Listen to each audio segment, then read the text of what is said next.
Hey, welcome in a new episode of the recently renamed podcast. It's gone through like 8 name changes, a lot like Chad Ochocinco, so following in the footsteps of the greats. But we're rolling with Tied on Top pod now. I kind of like it. Kind of want to stick with it. Feels less niche. Feels more easily searchable. Not a word salad like the previous name. So that's what we're going to go with as of now. I'm prone to changing my mind. But as of now, welcome to the Tied on Top podcast. As always, I'm your host, Tyler Wilcox, the one and the only, in the flesh.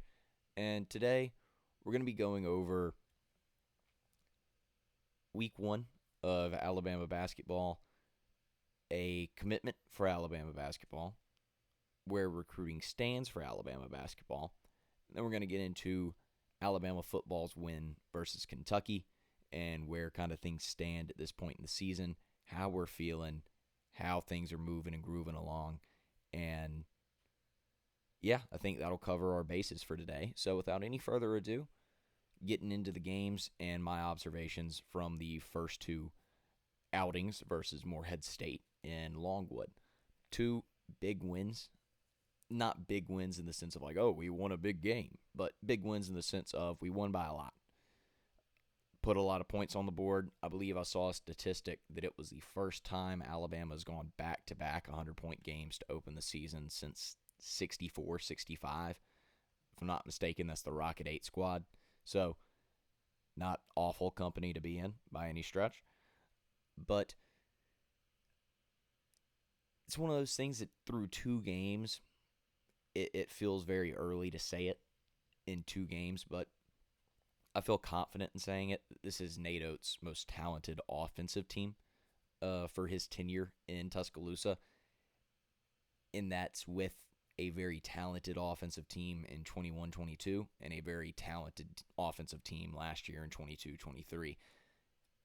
I just definitely feel like specifically the three-headed monster of Estrada, Sears, Nelson, with the 2 guards in the wing, post, big, whatever you want to call Grant Nelson, he can be any of the 3 of them, is something that we haven't seen in Tuscaloosa. Nate's had prolific scorers as guards.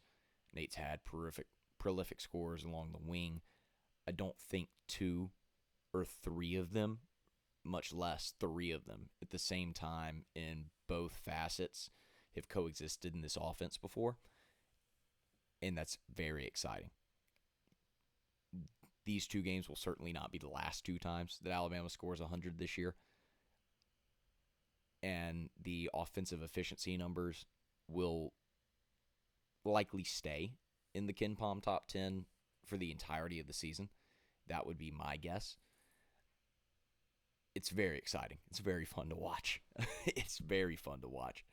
But I'd have to say, takeaways, Grant Nelson and Aaron Estrada, very legit prospects that have made the step up. I would like to remind you all that Aaron Estrada was not picked to an all-SEC team. Not the first team, not the second team, none of them. And that is ridiculous. And it is going to look ridiculous at the end of the year whenever he is on one walking away. Just baffling. But I'd have to say, Aaron Estrada, Grant Nelson, very legit. Grant Nelson picked to an all-SEC team. I believe it was second team for Grant. I don't know what to really say about the guy. He's unreal. 6'11 dudes aren't supposed to do what he does at all. And he does them anyway because Grant Nelson doesn't abide by the traditional conventions and the laws of nature. It's just not a thing that he cares to do, and more power to him. I very much enjoy that he doesn't. And I think through 2 games, you've seen Grant Nelson be effective in very different ways. Game 1, a lot of driving with the ball in his hand and shooting on spot-ups in the perimeter. Not a lot of back down post work, but in game 2, I think we saw a lot of Grant Nelson's post-up ability that was kind of his bread and butter at North Dakota State that will be minimized in the Nate Oates offense. It's just not the fit. But as we've seen in the past, there's been about a player every year. You think Noah Gurley, you think Brandon Miller, that have really solid post-up ability and really great post moves that when the matchup is there, it is encouraged to post your guy up, go to work on him. Grant Nelson will have plenty of those opportunities in this offense just by the nature of where he will match up and creating that matchup nightmares. And it was very impressive watching him go to work in the post. Very impressive footwork, very impressive body control. Really knows how to protect the ball on the post, really knows where and when to use his ball fakes. Like I said, the footwork is masterful. He's a real post presence, but he's also every bit of a crazy athlete that can take you from the three-point line in 2 steps, and he's dunking on your head. And he's also got the ability to put the ball on the deck, ISO you, step back, and just nail a 3 in your face. I'm not sure. Through 2 games, it's obviously too early to tell, but it will be a question mark of how consistently that outside shot is present. I only think he attempted 2 threes against Indiana State, but both of them missed by a decent trajectory, whereas I think he was 2 for 4 against Moorhead in the opener. So the consistency of the 3-ball game to game may not be there. It's way too early to tell. If it is consistently there, it is going to be an absolute nightmare for opposing teams to handle. But if it isn't, he's still got plenty of weapons in his arsenal. And if the outside shot's not there, he's still going to find a way to get his. Both him and Aaron Estrada, highly efficient scores in the first 2 games. I think Grant Nelson shot 7 of 10 and then 7 for 9 in back-to-back games. Aaron Estrada, I swear, I don't think he missed a shot in the first half against Indiana State. I know he did, but it didn't feel like it. Just unreal efficiency in their scoring numbers. And then the third head of that 3-headed monster, Mark Sears, taking on more on-ball guard responsibilities, more of an initiator, whereas Javon Quinterly took that role off of his shoulders a lot last year, same with Jaden Bradley. I think you're seeing that being trusted with Mark Sears more this year. And I think he's taking that step. He seems to be more lean, more natural. I can tell it's something that he worked on a lot in the offseason, was being that initiator. Gets to the rim really well. You'd like to see him draw fouls at a bit higher of a rate, but he still draws them well. Finishes very well for a guy his size, and as always, lethal shooter. So look for another big year from Mark Sears. I think if he continues to take the developments and take the steps in his development as an on-ball point guard, less so than an off-ball guard, he only gets more dangerous. But even as it stands right now, incredible 3-headed monster that Nate Oates has. I thought defensively, that's where the issues are. I wouldn't call them glaring yet. There's still a lot of promise. There's still a lot of room to grow, and I think that growth will be made. But I liked the looks of the full court pressure after makes. I think it's one of those things that Nate has typically stayed away from during his tenure at Alabama. The full court pressure tends to discourage the tempo that he really wants to play with, but it may be worth the trade-off to get some more manufactured ball pressure and chaos that is occurring. The cost of maybe slowing things down every now and then. But I think it's shown some great moments through the first 2 games with a couple deflections off the inbound, just getting some energy brought to the defensive side of the court, which is where I think a lot of Alabama's struggle defensively and it's reasonable against these bye game competition levels is you get your big lead, you fall asleep a bit. You don't feel that need for the defensive intensity that you would in your typical conference game or some of these bigger out of conference games that are probably already being looked forward to just a little bit, that you're gearing up for, that you know are on the horizon. And I think that full court pressure is a great way to manufacture it. And I like the look of it. It'll be interesting to see how it develops throughout the season. But I think the activity is good whenever everyone's bought in. I think the ball pressure is good when everyone's bought in. I think the question, and we'll get back around to this later in my notes, is the rim protection is going to have to come along. I think the perimeter defense can be there. Sears, whenever he's engaged, can be a really good perimeter defender. Estrada, when he's engaged, can be a really good perimeter defender. Rylan Griffin, when he's engaged, can be an elite perimeter defender. In the front court, that's where the question marks start to arise. On the bench, obviously, Davin Cosby, a great 3-and-D guard. Latrell Wrightsell, bulldog-type defender that Nate Oates himself has said will be in some closing lineups this year because he can erase, an offensive threat for the other team. So the perimeter defense, I really believe in. And the length of this team, I really believe in. And I think it will work itself out over time. But obviously, it still needs to be worked on. Beyond that, while speaking of defense, on the negative side, I'm not sure what we see from Sam Walters this year just because of the lack of defensive aptitude. At this moment, the lateral quickness, I'm not sure it's where it needs to be, especially if he's going to try and play along the wing. The strength, he's put on weight since getting to Tuscaloosa, but I'm still not sure if the strength is there to guard, opposing 4s and 5s in more athletic, bigger lineups. Obviously, there were some moments where he played the 5 for like a small stretch against Indiana State on Friday night, but Indiana State, very small lineup where you can afford to do it, and even then, it didn't look great.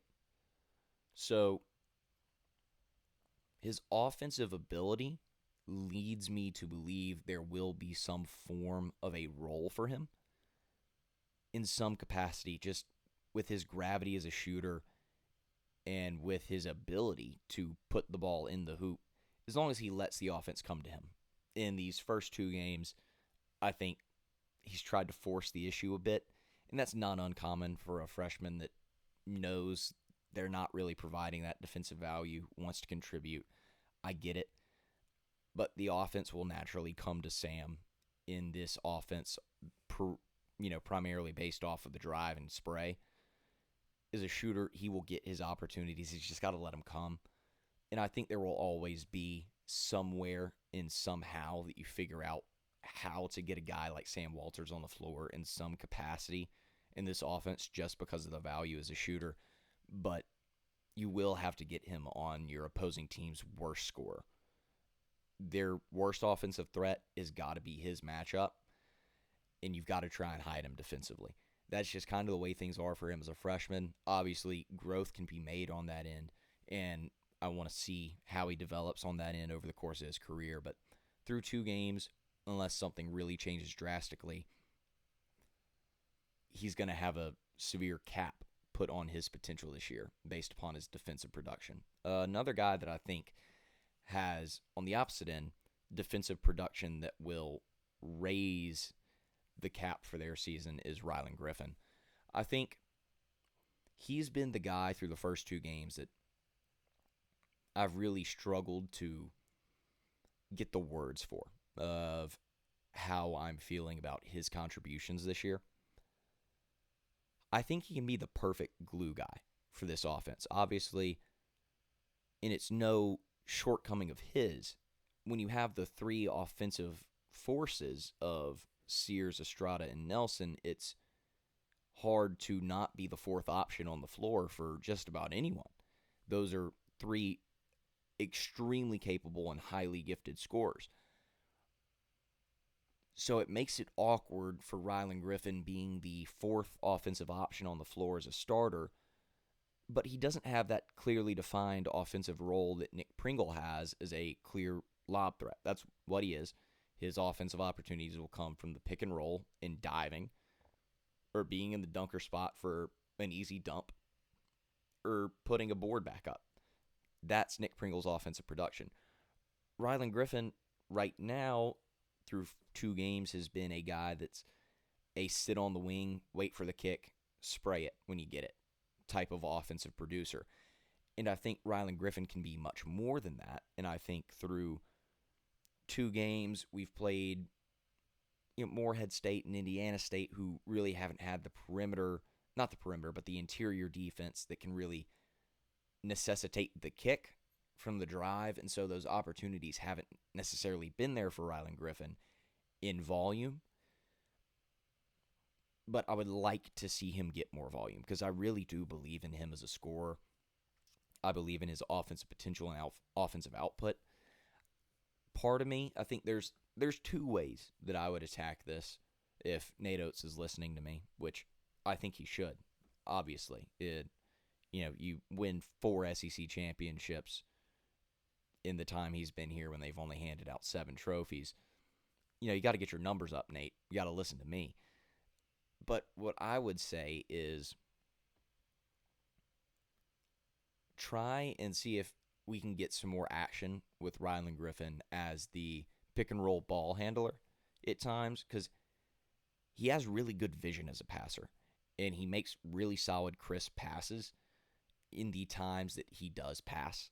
Last year, in his freshman season, there were a lot of moments where Rylan forgot that passing was an option on the basketball court, which in his role, you can't really blame him. He was a bench scorer.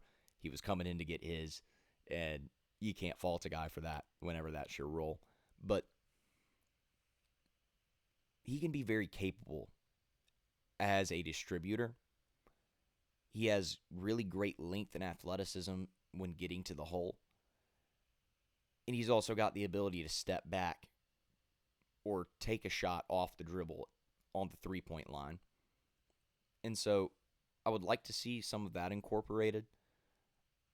It would help take a little bit of the stress off of Sears and Estrada being on-ball guys most possessions.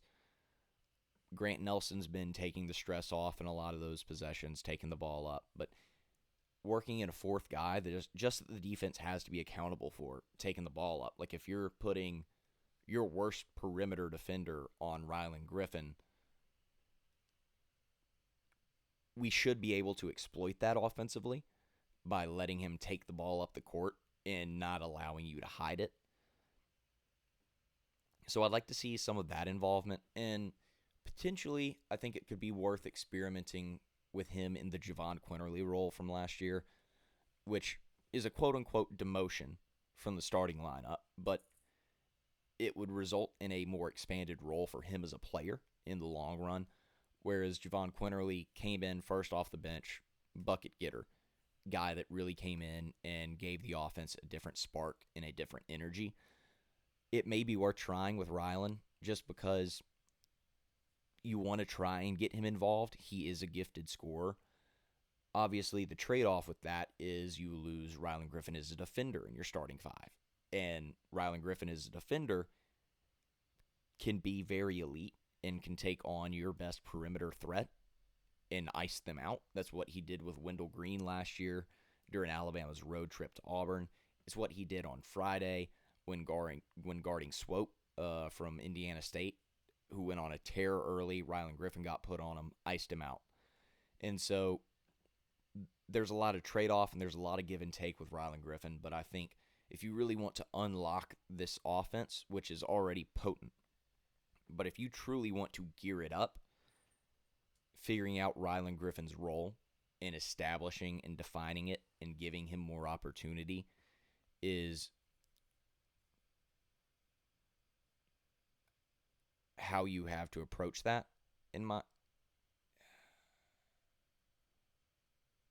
okay, things just got really weird and laggy. We're going to have to make some edits. Sorry if there's a hard cut here. Apologies. Still figuring this stuff out. But to really key this offense in and get it fully unlocked to its potential, I think the Rylan Griffin role has to be figured out and has to be established in some sense. I think there were moments throughout these two games where the offense stalled, which obviously you're not going to be perfectly efficient for 40 minutes of basketball. It's an unreal expectation, but it's not going to stop Nate Oates from trying. Nothing will stop Nate Oates from trying. And I think there's a clear indicator of when those moments occur, is the ball doesn't move with intentionality. The passes get a little sloppy, a little careless, and the ball can freeze up and get stuck in ISO looks. As long as the ball is moving for Alabama, moving with intentionality, guys are trying to drive and then kick and getting the defense to respect the passes that they are making, not just passing for the sake of getting the ball to another guy, but passing with intentionality in trying to disrupt the defense. The offense is incredibly difficult to handle when the ball is hot. So don't let the ball go cold. Don't let someone just hang on to it. Keep the ball hot. Keep it moving. Keep it moving with intentionality. And things will go well. Like, the scoring will continue to pile on. Like, there were points in time in the game where you would look up and you would see how many points Alabama had on the board and somehow feel like it should be more, because it should. If not for those moments where Alabama got sloppy and got a bit lazy on the offensive side of the ball.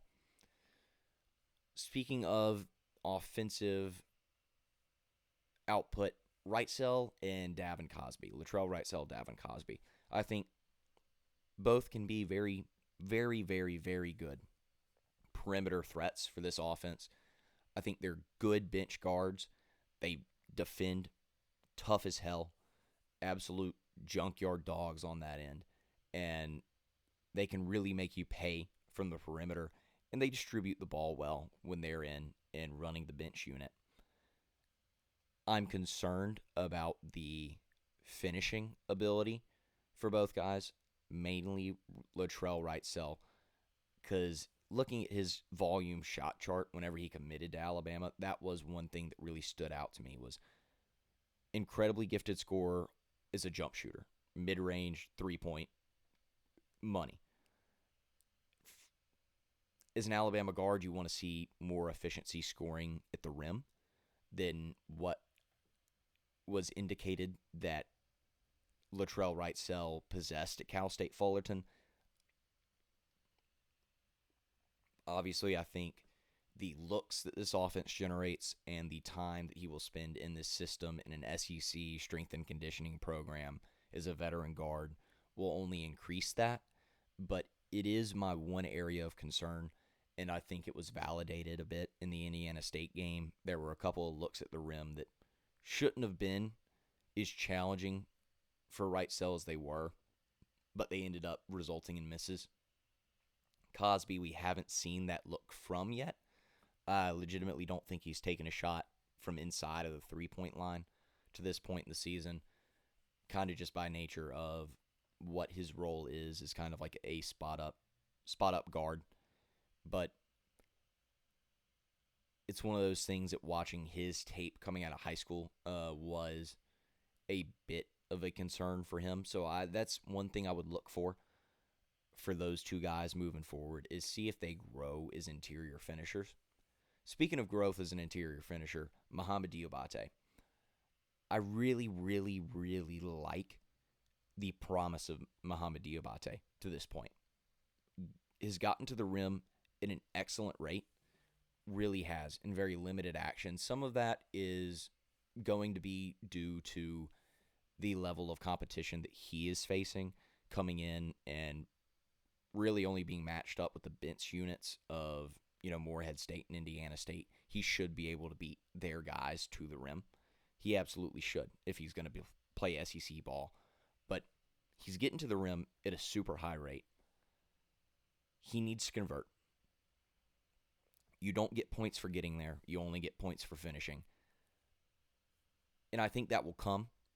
It was something that Brandon Miller struggled with early as a freshman. It's a really big adjustment that it goes very underrated, moving from high school AAU circuit basketball to Division I NCAA high major hoops, is the interior finishing gets a lot more difficult. The physicality is a lot more present, and a lot of these refs will let guys just tackle a dude in midair. That's hoops officiating is bad at the college level. I'll just leave it there. But you want to see him finish at the rim at a better rate. You need to see him finish at the rim at a better rate. But super high motor defensively, has looked great in some moments, has looked bad in others, but you expect that from a freshman, especially 2 games into the season. But I really like the potential for Mohamed Diabate. I think there is a role there. It will need to flesh itself out as the season progresses. But a guy that I'm really high on long term and in a particular role this year. Moving on, just talking more about the front court. Nick Pringle. I think you're seeing Nick Pringle is what Nick Pringle is. That's not an insult at any measure. He's a lob threat on offense. He's probably one of the best lob threats in college basketball, if not, the best, just because he's a guy that you can legitimately just aim at the top of the backboard. And he's probably coming down with it. Like, truth be told, that's the true equalizer with Nick Pringle is his level of athleticism. I saw him grab a board on Friday that he was looking into the rim for like a second. I swear he floated. It's unreal how athletically gifted that man is. And in this offense, he can run the floor very well, sets good screens, rolls hard. Offensively, you know what you're getting. You would like to see some of the dump-off passes to him and some of the lobs to him be a bit more on target, but another great thing with his athleticism is he has great body control. He adjusts really well to some passes that are slightly off target that would just be kind of dead with a lot of other bigs, and somehow kind of makes it work and grabs an and one layup off of it. It's really unreal to see the athleticism that dude possesses. But defensively, he's made strides. Absolutely. Absolutely he has. But he's not going to be an elite defender. It's just not his game. And that's where Muhammad Wege comes in, is I think Wege is a really great complement to Nick Pringle in the sense that I have the opposite concerns. Wege, I'm not sure, is ever going to be an elite offensive threat. I'm not sure he's ever going to be an above-average offensive threat as a 5. Obviously, there was one play that he made against Indiana State where he was on the low block, opposite side, and then used a move, ended up getting to a reverse lay from under the basket. Very impressive. I did not know that that was a capability of Muhammad Wege, and was very pleasantly surprised by it. But offensively, he is more of a plotting big. Obviously, he moves well. He moves fast enough for this system. He's not a guy that's just fee, fi, fo, fum, heading down the court. Like, he's getting to his spots. He's got clear athleticism to his game. But I'm not sure exactly where his offensive ceiling is, and I'm not sure. I'm not remotely sure because we have not figured out his offensive role. But I was very encouraged by his defensive output in Game 2. Game 1, I was slightly concerned, gave him the benefit of the doubt because of the fact that he's coming off of an injury and still getting adjusted to our system. Game 2, that second half run that really put the game away for Alabama was really driven by Muhammad Wege defensively and on the boards. Cleaning up things on the interior, rejecting things from the interior. Even if it wasn't a block, he really altered a shot. And that's If you can get that consistently, he's the perfect complement to Nick Pringle as a big. You can make a lot of offense for defense subs there. And I'm very, very intrigued by the prospect of what he can develop into defensively. He's not going to be Charles Bediako. That's a very high bar to clear defensively as an anchor down low. But he can be a very, very positive impact defender. And then, furthermore, with the bigs, Jaren Stevenson. Going into the year, I would have told you that Rylan Griffin is the X factor for this team. In a sense, I feel like he still can be. But more than Rylan Griffin, through 2 games, it is very clear to me that Jaren Stevenson might have the greatest impact on the ceiling of this team. Because you know what you're getting from Grant Nelson. You know what you're getting from Aaron Estrada. You know what you're getting from Mark Sears. You know what you're getting from Nick Pringle. Like these guys that are all entrenched starters have clearly defined roles. Rylan Griffin is probably the only starter right now that I would say doesn't have a clearly defined role and has potential to have really high variance in the sense of what he could or couldn't be for Alabama this year. Jaren Stevenson, I think, is even higher. Offensively, where I personally thought he was on par, if not slightly ahead of Noah Clowney coming in as an offensive threat, I undersold it. He is probably a year or 2 ahead of Noah Clowney in his offensive development, despite being from where Noah Clowney was last year, despite being a year or 2 younger. And as a reclassified freshman, that's tremendously difficult to say about a guy, but I feel that it is true. You know, better shooter, looks more natural on the perimeter, looks more natural driving off the dribble than Noah Clowney did. And kind of you see the basketball pedigree of him kind of just really instinctively knowing where to look on the court, where to be on the court, and where exactly his looks are going to come from and the best positions to put himself in. So that's one thing that I am very, very impressed with Jaren Stevenson on, and a big topic for me walking away from the first 2 games. But he's also probably a year, maybe 2, behind Noah Clowney as of today in terms of his defensive development. And that's where I really feel like this X factor comes into play, is if Jaren Stevenson can develop well enough in a pretty short time span here to be a positive impact Mako shaking off in the back there. But if he can develop on the defensive end enough to be a really positive impact guy when he's in the game and give you the versatility to guard 3 through 5, the ceiling for this team gets infinitely higher. Infinitely. Because the main weakness and drawback is the defensive ability in the front court. Jaren Stevenson's got all the tools to be a really high-impact defender in the front court. He's got all the tools. He possesses them in spades. It's a matter of realizing them. And it's not an admonishment of him that he hasn't realized them yet. He's supposed to be playing his senior year of high school basketball. He shouldn't have realized them by now. But one of those things that I'm going to carefully look for as we progress through non-conference play is game to game. Do you see the growth defensively from Jaren Stevenson? If you do, watch out. Really watch out. The kid with defensive growth can be a real one-and-done threat. Right now, I think it's too early to say that. But if it develops, and there's a real shot that it does, I wouldn't be shocked if he's a guy that, we're looking at as a exit that takes a certified NCAA agent and retains the opportunity to come back and makes a lot of people nervous come draft time in Tuscaloosa.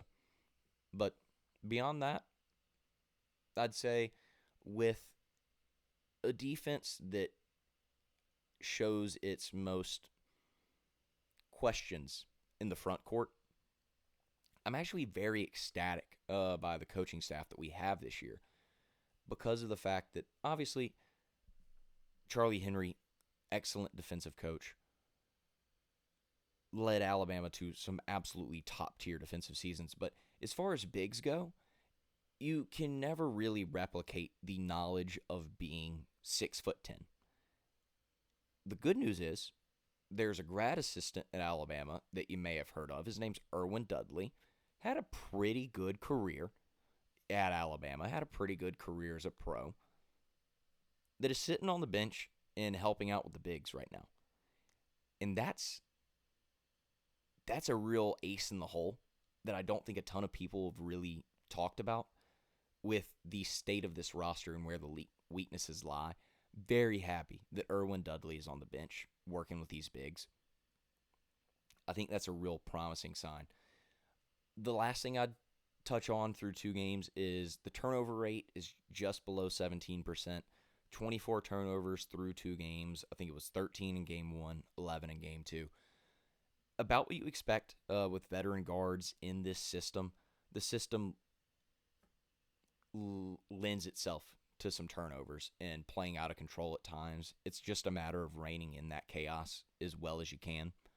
And I think if Alabama continues to live in that range at this tempo, then you'll be very happy with the results if Alabama can average, around 17% or lower on that turnover rate. But moving into some recruiting stuff, biggest thing since the last time we spoke, Nas Cunningham commits to Alabama. Incredibly gifted scorer. Unreal talent when it comes to putting the ball in the hoop. Defensive potential is really high, just a matter of his effort level, but he's got the length, he's got the athleticism, he's got the frame for it as a wing defender, and he's got solid playmaking ability. Puts the ball on the deck and creates for himself very well, but he can also create for others at a pretty good rate. Is a scorer with his talent. You want him to get his shot more than you want him to set others up for theirs. And that's one of those things that, you'll never, if Brandon Miller came through Alabama and was looking to be a pass-first wing, we'd all be really upset with him for doing it because he scored the ball very well. He could pass, absolutely. And when the look's there, he can get that pass off. Same with Nas Cunningham. But you don't want him to, for the most part. But I think he's developed into really one of the better jump shooters in this class. Early on, it was something that you thought could be there, and he made jump shots at a good rate. But over the course of the last year or so, has really become a super reliable jump shooter and will excel in Nate Oates' system with that. But the trade-off there is that a lot of that development has come from very passive play and not super aggressive, alpha dog kind of mentality that you really see from these guys from the New York, New Jersey area like Nas Cunningham. And that's where a lot of his stock has fallen from a once number 1 recruit, is the effort level, the intensity. It just hasn't been there. And it's led to some complacency, led to not the best summer on the circuit.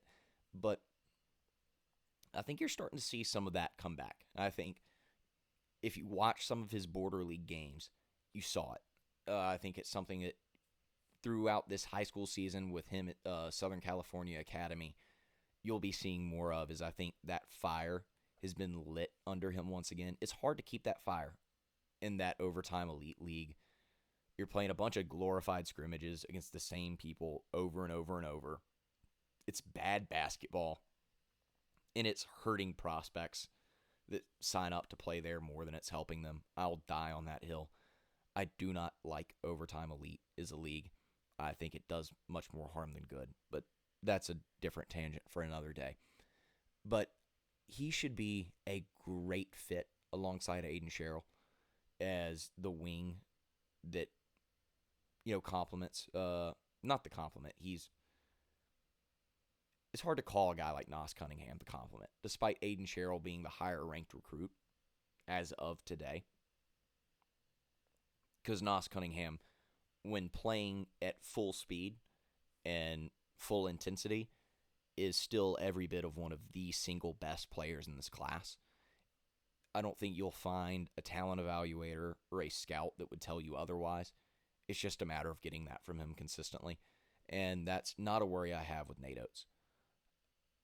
He gets guys to play and play hard. That 21-22 season, obviously, not the shining example of that, but I think that was a big lesson learned for him of taking in the right guys and demanding the high effort out of them. And so, not concerned at all about Nas Cunningham coming in and bringing that intensity and that effort on both sides of the ball every game. I think one of the better gets of this recruiting class nationally when it comes to a fit in a system, especially in the manner in which he was recruited. Alabama got in on this just a couple weeks ago and just immediately opened the door, shut the door, signed him. Just really great, all-out blitz from the staff there. The other real target that's expected to come off the board during this early signing period is Darian Reed, another wing. Same story, still riding out this recruitment. Georgia's the main competition. I know Alabama went to go see him Saturday night when Prolific Prep, where him, A.J. Demonstaya, and Aiden Sherrill all play together. 3 big-time Bama targets. Tyron Stokes, I think, is still there as well. And I think that's a level of dedication that shows you this staff is still absolutely on him. So this will be one of those things I don't have an insight on. I think he'd be a great fit in Alabama. I think going to Georgia would be a short-sighted decision on his end, just because of what his game looks like and the players he would be able to surround himself with at Alabama and the system that he would play in, I think is overall more complimentary for him as a prospect. And from an NBA standpoint, I think Darian Reed's a guy that's very capable of being a one-and-done lottery pick. So, no further insight to add there. It's expected that this one's ended during this early signing period, so look for an answer sometime soon. Moving on to football.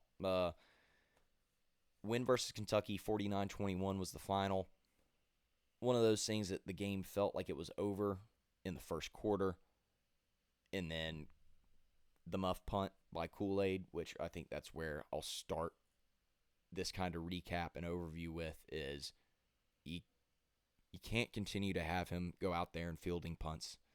It's run its course. He was a really dynamic returner last year, and he provided a lot of value, but it's one of those things this year that he's not catching the ball, and then when he does try and catch the ball, he doesn't field it cleanly. I still think he's got really dynamic ability, and he showed it in one return later in the game that he cut up field and stole 20-some-odd yards just like that. But the risk to reward just isn't there anymore, especially, injury standpoint. He's, one of, if not the best corners in the country. I know the injury thing is not Nick Saban's viewpoint on special teams. It never has been. It never will be. And it's a moot point. But I think running Kool-Aid McKinstry out there to field punts still to this point is much more risk than reward. And I would hope to see Isaiah Bond or Kendrick Law out there against Chattanooga next week. But moving on further, offensively, Milroe has continued to just improve by leaps and bounds game after game. I feel like it was one of those things that it's a good sign of the fact that your quarterback has really spaced himself from the rest of your roster, at least the rest of your quarterback room. Whenever he goes down for a second and the collective reaction is extreme worry and not like, oh, well, our backup's just as good. Because Milroe has improved to a point where Ty Simpson, I believe, is a good quarterback. I believe he's a solid quarterback, and I believe if he would have won the starting job this year, he would have developed pretty well. And I think you've seen a lot of the development of Jalen Milroe and Ty Simpson that you're not seeing the development of Ty Simpson because it is not evident on the field every Saturday. You don't see him every week. But what you see with Milroe, at least with your own two eyes on your television screen on Saturday, is the development for him has really skyrocketed since the pecking order of the quarterbacks was clearly established and set firm. Milroe's the guy after the USF game. So from week 4 and onward, Jalen Milroe has improved leaps and bounds week to week. And confidence, knowing your role, and being able to not look over your shoulder really does that for a guy. It really does. A lot of the time, iron sharpens iron. Being in a competition makes you work harder. It pushes you. But at a certain point, it becomes a negative when it's drawing out into the season. So what we're seeing is an offense that is being tailored to Jalen Milroe's strengths, and Jalen Milroe, who is getting a chance to develop his confidence in his abilities and his game as a quarterback week in and week out, and the strides that the offense is taking is just one level after another, week to week. I mean, you would have told most Alabama fans 5 weeks ago that the Kentucky game, Alabama would come out and essentially put 3 touchdowns on the board without breaking a sweat instantaneously. You wouldn't really buy it. A lot wouldn't. And so it's one of those things that the offense has become unrecognizable from what it was in the week 2 loss to Texas. Obviously, Jalen Milroe still has room to grow. He said as much in his post-game presser. There were some throws that he missed. There were some decisions that he made that I'm sure he'd like back. You know, throwing across your body back into traffic is breaking the sacred rule of quarterback play. And whenever you're as talented as Jalen Milroe is, whenever you have the arm strength that Jalen Milroe has, when you have the capabilities of making the plays that he makes, sometimes you begin to think those rules might not apply to you. And so you do throw across your body back into traffic. And it ends up, reminding you, okay, there are some things that I'm still not allowed to do on the football field. But I think you've seen, not that he's an incapable pocket passer. He's very capable of beating you from the pocket, and I think that's a mistake that a lot of people make when they watch Jalen Milroe's game that haven't paid attention to him since Texas, is he beat A&M from the pocket. He beat Ole Miss in the second half from the pocket. He's done a lot of damage to a lot of teams from the pocket, but what I think you've seen a lot of in the second half of Tennessee, throughout LSU, throughout Kentucky, is that Tommy Rees is finally gotten it to a point where Jalen Milroe is being led out of the pocket on a play that's LSU's bread and butter, where it's, a read option, which for Milroe, we're not really running true zone reads. They're either called fakes or they're called keeps, just because he's left some to be desired from the traditional just reading the mesh point in a zone read.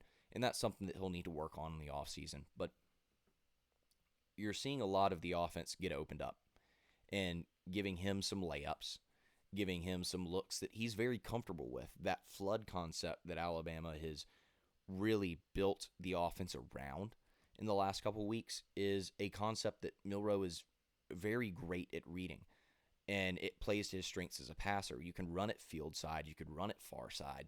He's got the arm strength to get it there, and the receivers have, really meshed with him in that concept. He knows where they're going to be. They know where he's going to put the ball. And what we've seen is this unlock another level of the Alabama offense, and it's led to some guys stepping up that previously hadn't throughout the year. And not it's that they weren't capable of it, but it's that this has opened up new possibilities and new roles. Like Kendrick Law is the prime example. The way the offense was being called early in the year, it was hard to get a guy like Kendrick Law involved just because of the route trees that were being used, the way the protections were being designed, the manner in which the run game was being called just wasn't conducive for a guy like Kendrick Law that is much more football player than position. But now, with this very hybridized offense, you see Kendrick Law really emerging as a guy that, is a real threat, is a ball carrier on jet sweeps, is a real threat that has to be accounted for in the backfield, as a scat back or a potential, pitch out to him and let him go type of guy. And super willing blocker. A lot of real, cutback blocks on inside zone plays that he clears out the unblocked edge defender on the far side of the play, that he will put his nose in anything. Absolute gamer. I love Kendrick Law, and his emergence has been really key to the Alabama offense expanding, and the Alabama offense expanding has been really key to his emergence. It's a very symbiotic. Oops, sorry. That probably didn't sound good. Whoopsies. Stay. Okay, we're back. Sorry about that. But it's a very symbiotic relationship between Kendrick Law's emergence and the Alabama offense really opening up. Isaiah Bond and Jermaine Burton, it feels like, we're running naked down the field at least once or twice a game. And a lot of that is due to these kind of sprint out passes that are being drawn up for Jalen Milroe, where it's a situation. Stop turning on me, please and thank you. Okay, there we go. It's a situation where these sprint out passes are causing your secondary, specifically at the safety level, your third level, is having to keep their eyes in front of them. And they get caught ball watching and worrying about Jalen Milroe taking off, because you should worry about Jalen Milroe taking off. But you worry about Jalen Milroe taking off in an offense where there are such legitimate weapons for deep ball threats, and you're going to get beat over the top. You saw it against Kentucky for the second touchdown. I believe it was a 3rd and 12. That's how much you have to respect Jalen Milroe's running ability, is that even on a 3rd and 12, he can absolutely pick up 13 plus and get you a first down. So Kentucky's safeties have to really respect their eyes in regards to Jalen Milroe once he escapes the pocket. Well, he escapes the pocket on a designed outside, sprint out, and safety doesn't rotate over where he needs to rotate, and Kobe Prentice is absolutely butt naked running down the sideline. Easy walk-in touchdown. So what you're seeing there is Tommy Rees calling the offense for Jalen Milroe, not just calling an offense that he wants to call. And it's really unlocked some things. Offensive line has really stepped up. The pass protection I don't feel was ever as bad as it was made out to be, because a lot of the sacks that were given up were off of some god-awful snaps that broke some plays down, which has been an issue that to this point, knock on wood, has been resolved.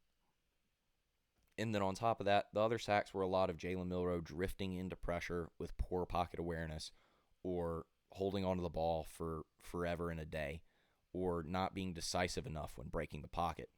That's a big thing that has really emerged, is Jalen Milroe has learned when he's scrambling that there are two reasons to break the pocket: extend the play, to look downfield, or take off. A lot of the early season struggles for Jalen Milroe were in not being able to distinguish these two escapes.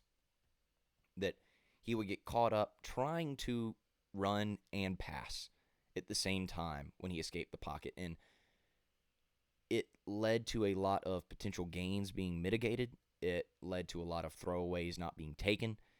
It really shot Alabama in the foot a ton. Jalen Milroe has really established a presence and an awareness of when he's taking off with the express purpose to extend the play, and if the play does not get extended or nothing comes open, toss it out. If the play does come open, you get your guy. Or when you scramble with the intention to take off. Because with his speed, if his intention is to take off, he needs to take off like a rocket. And he does. And that has led to a lot of success for Alabama. And so that has also led to a lot of the unfair criticism that was being levied against the offensive line now no longer being there, and you're starting to see the O-line unit for what the O-line unit is. And I think a big part of that is Jaden Roberts being inserted into the starting lineup has brought a level of physicality to the interior that previously wasn't there. And he's a, for lack of better terms, Jaden Roberts is a fucking dog. Like, that dude gets in the game, and his intention is to make your interior defensive line quit. That is a very make their ass quit football player. His O-line tape is fun to watch. Very reminiscent, not of...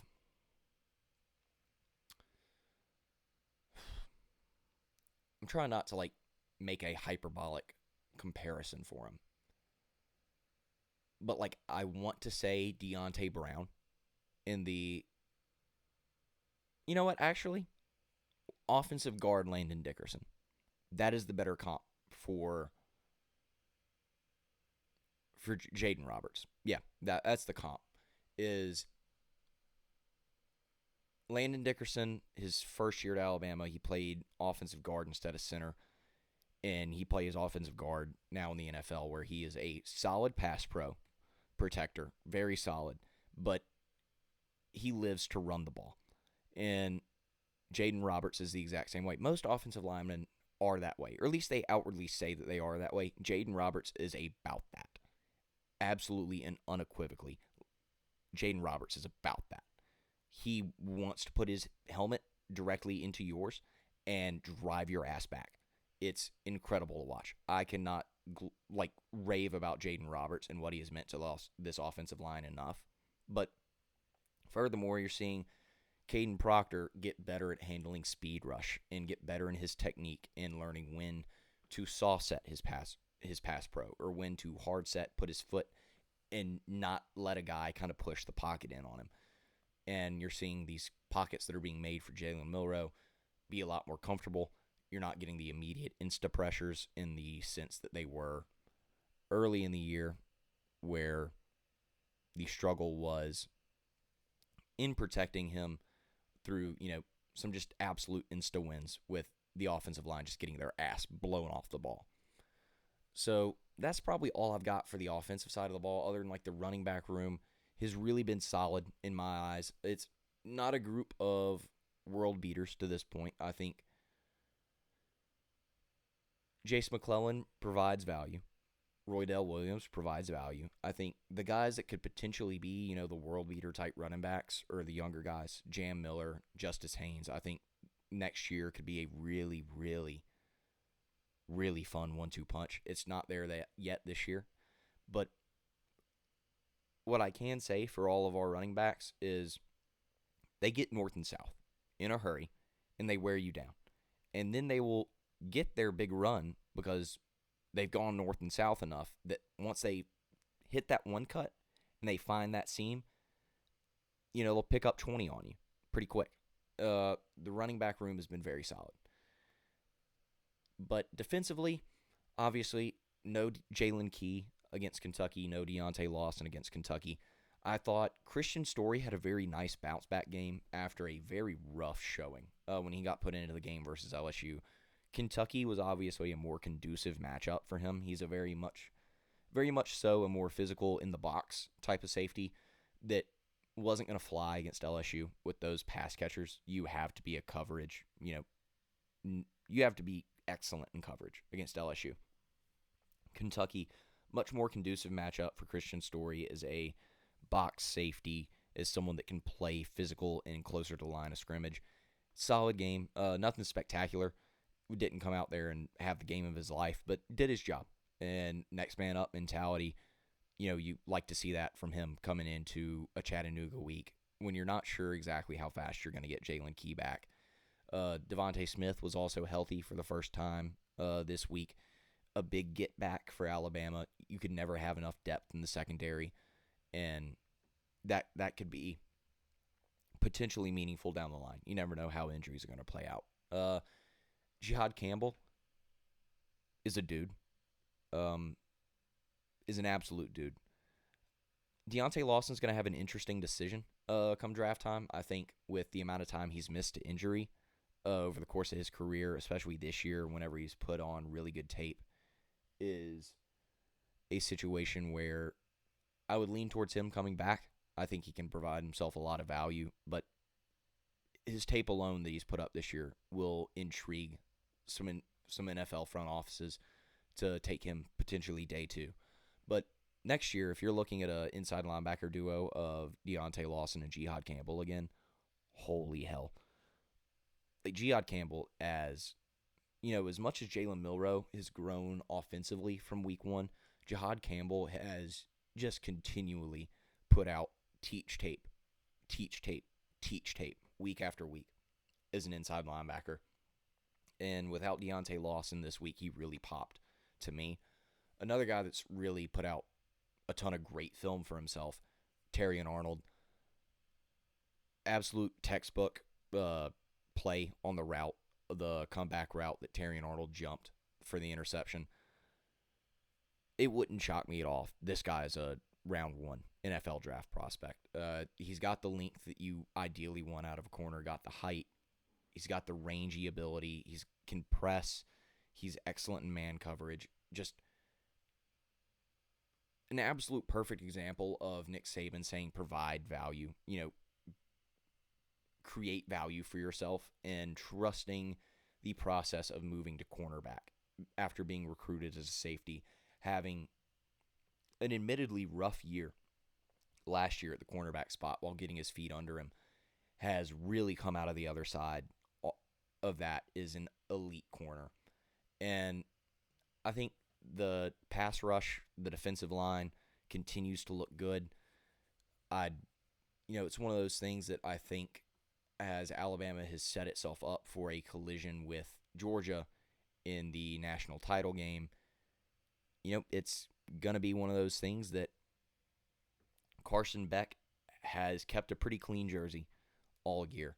And what you're really going to find out in that Alabama and Georgia game is, from an NFL perspective for Carson Beck, is, he's a guy that I could legitimately see being in that mid-tier of quarterback, kind of right behind Caleb Williams and Drake May, of a potential, round one or two guy in the draft this year. Is you're going to learn a lot about how he handles pressure with this Alabama front. And I'm very excited for that matchup in Atlanta. Very excited. So that'll wrap it up for today. I appreciate you sticking around if you stuck around the whole time. I'm hoping that the audio is better. I've been working on that. We'll see here in this post-production if it's really gotten any better at all. I surely hope so. But thanks for joining me.